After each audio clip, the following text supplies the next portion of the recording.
Assalamualaikum Ustaz, afwan jika saya agak lancang dengan hal ini.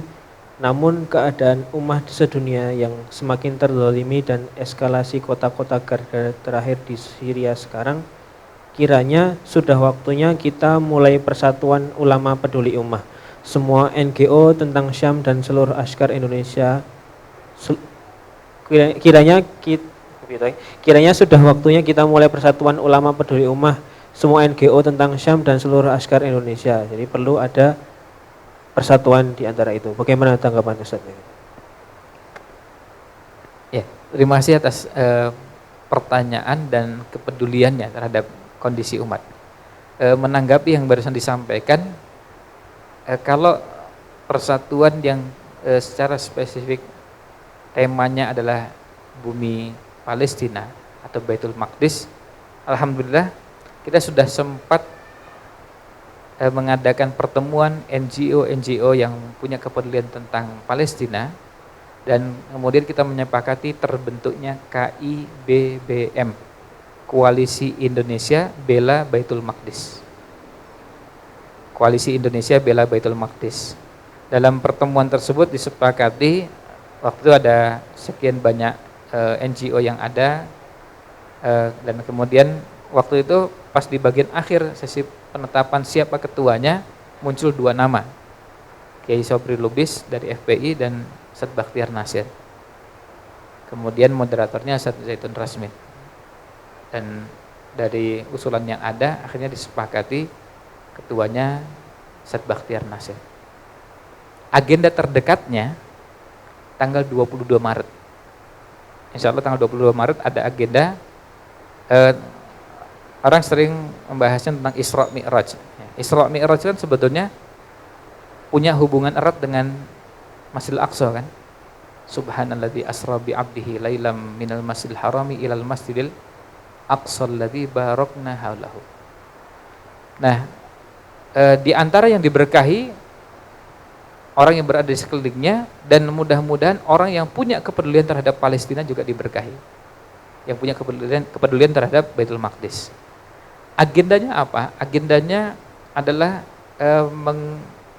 menggalang dana selain dukungan dan kepedulian terhadap persoalan Palestina dengan cara membawa mimbar Aqsa.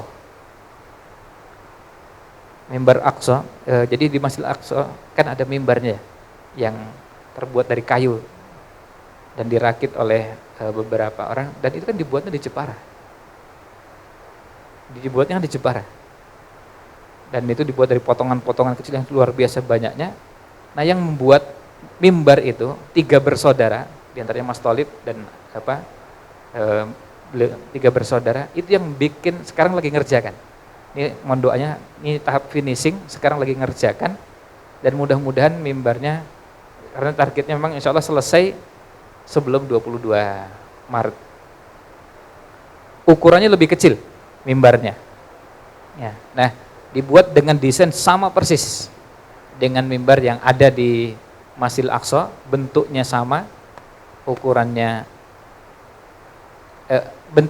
sama, ukurannya lebih kecil, dan rencananya nanti dibawa dari Masjid Menara Kudus. Dibawa dari Masjid Menara Kudus, dibawa sampai kemana? Sampai Monas. Nah, kemudian dilakukan ya ada tabligh akbar, tausiah dan lainnya, termasuk penggalangan dana.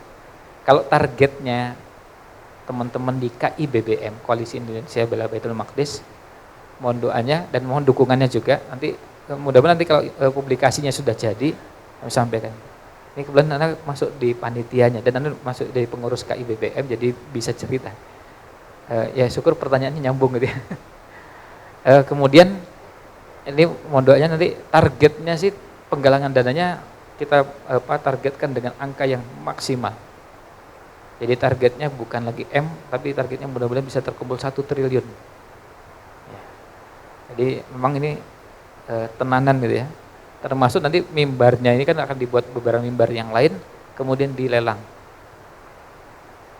Jadi penggalangan dananya dengan beberapa agenda dan menghadirkan beberapa tokoh di tingkat nasional dengan harapan selain bisa mendatangkan kaum muslimin dari berbagai tempat dan berbagai kalangan, juga kita bisa memberikan kepedulian kita terhadap persoalan Baitul Maqdis dan Masjidil Aqsa dengan menggalang dana yang besar. Artinya kalau target kan boleh dipasang yang setinggi-tingginya, supaya kita juga lebih bersemangat ya. Dan karena kalau dipasang targetnya 1 miliar, sayang gitu kalau acaranya cuma acaranya sebesar itu, targetnya cuma 1 miliar. Tapi kalau karena kalau cuma 1 miliar, acaranya bisa lebih kecil dari itu. Apalagi ada asatidzah kita yang insya Allah akan berada di acara tersebut, selain mendukung tapi juga mengoptimalkan penggalangan dananya.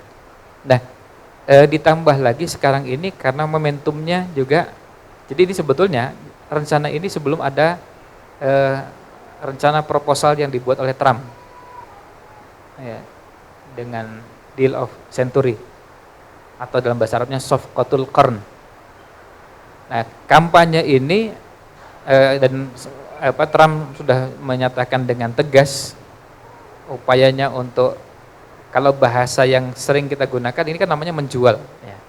Menjual Masjidil Aqsa, menjual Palestina kepada beberapa kalangan dan harganya 50 miliar US dollar.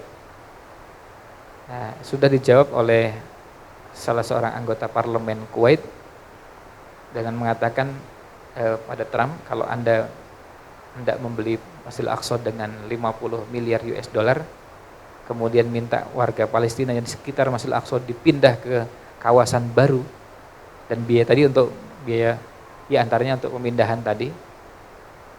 Nah, tentu ini akan kita jawab dengan kami bayar dengan 100 miliar US dollar dan silahkan warga Israel keluar semua dari bumi Palestina. Takbir, Allahu Akbar. Nah, ini yang kita akan wujudkan. Kita menumbuhkan keberanian itu, dan kemudian kita juga mudah-mudahan bisa mengumpulkan dana sebesar-besarnya, sebanyak-banyaknya untuk bisa disalurkan ke saudara-saudara kita di bumi Palestina. Karena memang mereka kondisinya kalau dikatakan terdesak, kemudian perlu dukungan dari kita, betul. Dan kemudian juga gini, termasuk kalau teman-teman ada yang memang berminat untuk ikut juga terlibat dalam kegiatan-kegiatan yang berhubungan dengan Palestina, ada yang kegiatan yang bersifat edukasi, seperti misalnya Yayasan Al-Quds Amanati. Terjemahkan, Al-Quds itu adalah amanah di pundakku. Sekarang ini sudah ada yayasan secara khusus yang memang lebih banyak bergerak di remaja dan mahasiswa.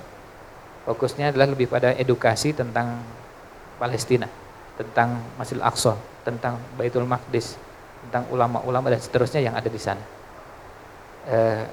Ini juga dalam waktu dekat akan membuka cabang di beberapa kota, ya, termasuk juga sedang pimpinannya atau perwakilannya baru sekitar pekan lalu sempat menyampaikan beliau berharap bisa dibuka juga di Jogja dan kota-kota lain supaya edukasi ini bisa terus bergulir. Karena tidak mungkin orang tergerak untuk berdonasi kalau nggak melalui proses edukasi. Jadi mereka nggak paham, maksudnya di Palestina itu ada apa sih? Di Palestina itu sebenarnya termasuk ya deal of, bisa jadi sebagian nggak nyambung karena di televisi nggak ada beritanya itu. Sementara mungkin sebagian itu juga nggak ngikuti lewat akun-akun dan media-media yang punya perhatian pada Baitul Maqdis dan Masjidil Aqsa.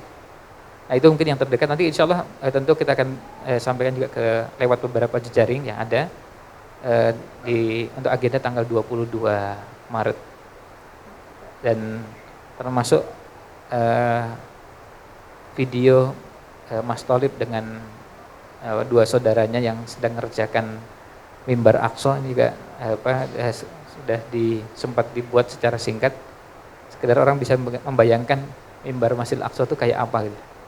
Karena ternyata begitu videonya di-share langsung pada pesan gitu. Banyak masjid yang pesan untuk tentu kita bersyukur karena nanti gini, kita harapannya kalau memang yang pesan tambah banyak, keuntungannya untuk tadi Keuntungannya bukan untuk panitia, tapi keuntungannya untuk bisa disalurkan kepada saudara-saudara kita di Masjidil Aqsa. Kan sebagian masjid juga mungkin ada yang belum kebayang mimbar Masjidil Aqsa itu kayak apa gitu ya. Jadi kalau sudah lihat videonya, lihat fotonya, bisa jadi banyak takmir yang tertarik untuk bikin mimbar seperti itu. Gitu ya. Ya, jazakallahu khairan katsiran atas pembahasannya dan jawaban atas pertanyaan tadi Ustaz. Yang saya tahu ini ya tersusun ya mimbarnya Masjid Al-Aqsa gitu. Memang terbentuk susunan gitu. Jadi potongan-potongan dan makanya ketika Mas Tholib dengan Mas Tholib bertiga sudah dibantu oleh tim dari Turki dan yang lainnya untuk Masjid Al-Aqsa itu masang pasangan-pasangan itu yang susunan yang kecil-kecil tadi itu butuhkan waktu lumayan, kalau salah 3 bulan prosesnya itu. Karena kan nggak mungkin dibawa dari Indonesia dalam bentuk mimbar, kan nggak mungkin, pasti dalam bentuk kayu-kayu tadi yang kemudian disusun, dan cara nyusunnya juga gimana caranya biar tetap kokoh dengan beragam peralatan yang memungkinkan bisa dibawa. Dan ya kita patut bersyukur karena dibuatnya di Jawa Tengah gitu ya, Indonesia. Artinya kita juga ikut merasa bangga ada yang ikut berkontribusi, dan bisa jadi kontribusi kita adalah seperti yang ada dalam sejarah ketika ada yang bikin mimbar untuk Masjidil Aqsa di masa lalu, ratusan tahun yang lalu, kemudian ketika ditanya bikin apa ini? Bikin mimbar untuk apa? Mimbar untuk Masjidil Aqsa. Seorang tuh mikir, ini apa mimpi kok mikir itu mimbar Masjidil Aqsa. Sekarang Masjidil Aqsa masih dikuasai oleh kekuatan lain. Nah kemudian ternyata gagasan dan ide itu mendapat respon ketika ada khalifah yang menaklukkan Masjidil Aqsa, karena tahu ini bikin mimbarnya. Kemudian akhirnya mimbar inilah yang digunakan dan dibuat untuk jadi mimbar di Masjidil Aqsa. Kontribusi kita terhadap Masjidil Aqsa bisa jadi cuma bagian kecil dari perjuangan yang begitu besar. Ada di antara kita yang mungkin kerjanya cuma nge-share aja, nge-share berita tentang Masjidil Aqsa. Yang kemarin baru terjadi kan penembakan yang dilakukan oleh tentara Israel di dekat Masjidil Aqsa, dan diberitakannya, lihat kejahatannya, karena memang mereka juga bermain di media. Diberitakannya bahwa orang ini hendak melukai aparat keamanannya Israel. Padahal orang itu nggak bawa apa-apa, dan jelas ada yang merekam menggunakan kamera HP itu ditembak dan nggak membawa senjata apa-apa, nggak hendak melakukan perlawanan. Nah, tapi berita yang dimunculkan, maka kita jadi belajar beradu opini dengan pihak-pihak dari kekuatan Israel. Ya, terima kasih Ustaz Ridwan. Kita perlu